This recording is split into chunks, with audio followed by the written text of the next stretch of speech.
এখন একটু বসলাম, আর পারছি না। সকালে ঘুম থেকে ওঠার পর থেকেই শুরু হয়েছে ঘরের কাজ। হ্যালো বন্ধুরা, শুভ সকাল। কেমন আছো তোমরা? আশা করি ভালোই আছো, আর তোমরা ভালো থাকো এটা আমি প্রে করি। আমিও ভালোই আছি। তো আজকে তোমাদের সঙ্গে নতুন একটা ভিডিও নিয়ে চলে এসেছি। তো তোমরা দেখো, আজকে বাড়িতে কিছু অতিথি আসবে। রান্নাঘরে চলে এসেছি, এখন রান্না বান্না করব। তো ওরা জানি না কখন আসবে। এখন বাজছে 10টা বাজেনি এখনও। তো আশা করি 12টার মধ্যে আমি রান্না শেষ করে নিতে পারবো। মাংস এখনও আসেনি, বাজারে গেছে বাজার করতে। মাংসটা আনার পরে তারপরে আর কি মাংসটা হবে। এখন আমার ডাল হয়ে গেছে, ভাজা হয়ে গেছে, আর মাছটা ভাজছি এখন। তো অতিথিদের আজকে কি কি দিয়ে আপ্যায়ন করব সেটাই তোমাদের সঙ্গে শেয়ার করছি। এইখানে এই দুটো কেটে রেখেছি, আর মাছটা ভাজছি। আর এই দেখো এইখানে এইটা রেডি করে রাখলাম। এই আইটেমটা না আমার খুব ভালো লাগে। আর এটা ঝিঙা দিয়ে করব, ঝিঙে আলু দিয়ে। এদিকে দেখো আলু, আদা, পেঁয়াজ, তারপরে রসুন সব কিছু রেডি করে নিয়েছি। এখন কেটে নেব, তারপরে কেটে মাংসটা আনলে মাংসটা আনার পর রান্না বসিয়ে দেব। তো আমার রান্না কমপ্লিট হয়ে যাবে। আর এদিকে মাছ ভাজা চলছে, কড়াই বসিয়ে দিয়েছি। আর এটাতে আগে নুন, হলুদ, কাঁচা লঙ্কা দিয়েছি, আর কিছু দিইনি। এটাতে আর কিছু দেওয়া যায় না। তো এই রেসিপিটা আমার খুব ভালো লাগে। তো এটাতে কিন্তু কাঁচা তেল মেখে সব কিছু দিয়েছি, কড়াইতে আর তেল দেব না। এটাতে যেহেতু তেল আছে তো হয়ে যাবে। তো এটা কাঁচা তেলে রান্না করতে হয়।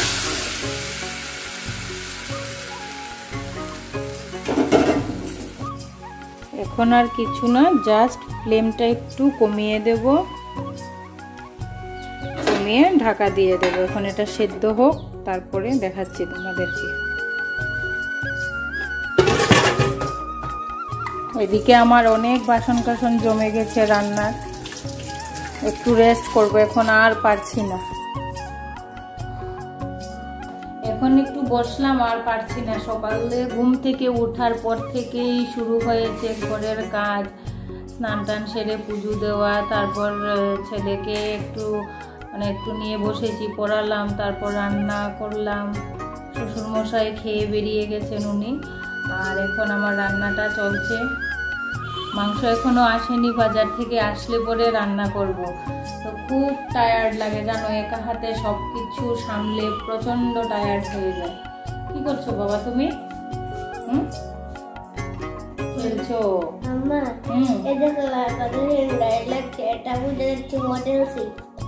তোমার তো খালি গাড়ি আর গাড়ি, গাড়ির ভীষণ ভক্ত। যাও খেলো গিয়ে, যাও। এই দেখো এটা সিদ্ধ হয়ে গেছে, এখন জল দিয়ে দেব। আর এটাতে একটু আমি ইচ্ছে আমার বড়ই দেব। এই দেখো বড়ই দেব এখানে।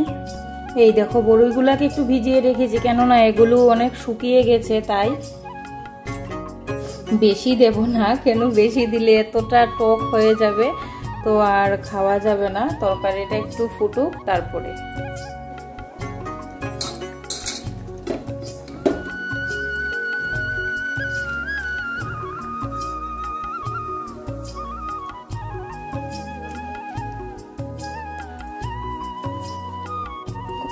এখন আবার ঢাকা দিয়ে দেব, তাহলে একটু ভালো যদি সেদ্ধ হয় তরকারিটা, খেতে টেস্ট হবে। দেখো এখন হতে থাকুক, আর আমি আমার বাকি কাজগুলো সেরে নিই। তো মাছ তরকারিটা হতে হতে আমার অন্যান্য কাজগুলো সেরে নিলাম। এদিকে মাংসটাও প্রায় হয়ে যাচ্ছে। তো রান্নাঘরে কি বলো, রান্না করলেই তো কাজ শেষ না। রান্নাঘরটাকে সব ভালোভাবে গুছিয়ে পরিপাটি করে তোমার রান্নাঘর থেকে বেরোতে বেরোতে অনেকটা সময় লেগে যায়। তো রান্নাঘরের কাজ শেষ, তারপরে বাকি কাজগুলো করব, বড় ঘরের কাজটা করব। তরকারিটা হয়ে গেছে,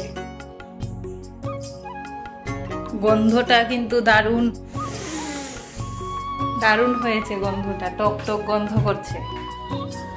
এদিকে মাছ তরকারিও হয়ে গেল বড়ই দিয়ে। আর আরেকটা এই দেখো, এদিকে মাংসটাও হয়ে গেছে। তো মাংসটাকে আর বাটিতে নেব না, এটাতেই থাকুক, ঢাকা দিয়ে রেখে দিয়েছি। আর তারপরে ঝিঙে আলু মাছ এটাও হয়ে গেছে।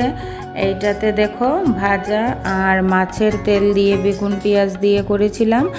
আর এইটাতে আরেকটাতে করেছি ডাল, এই দেখো এইটার মধ্যে রেখেছি। আর এইগুলো দিয়ে ঢেকে রেখে দিলে গরমের দিনের জন্য খুবই ভালো। দেখো ঘরের হাল খুবই খারাপ, একটু করে লোকজন আসবে। দেখো আমি কখন যে কি করব, ঘর সকালবেলা উঠে ঘর গুছিয়েছি আর আবার এসে দেখি এই অবস্থা। আমার তো মাথা গরম হয়ে গেছে। ওইদিকে বাইরে কি করছে জল দিয়ে জানি, খুব নোংরা করছে। ঘরে আসো, তুমি বলছি ঘরে আসো, ওইখানে দিয়ে আসো। তো আমার সব কাজ সেরে আমি ফ্রেশ হয়ে গেছি। আর এই দেখো আমার ছোট যা এসে আমার সঙ্গে হেল্প করবে বলে হাত লাগাচ্ছিল, তো আমি করতে দেইনি, কি কাজ আর, আমার তো সব কাজ শেষ। আর এইদিকে দেখো মানে চা মিষ্টি খেয়ে আমার বিয়ের ক্যাসেটটা লাগিয়েছি, দেখছিল আমার বিয়ের মানে কুঞ্জ যেটার মধ্যে বিয়ে হয়। তো এই যে আমার ছেলে ক্যাসেট দেখে দেখে বলছে, মা আমি কোথায় গো, আমাকে নিয়ে যাওনি বিয়েতে, হাসছিলাম আমরা।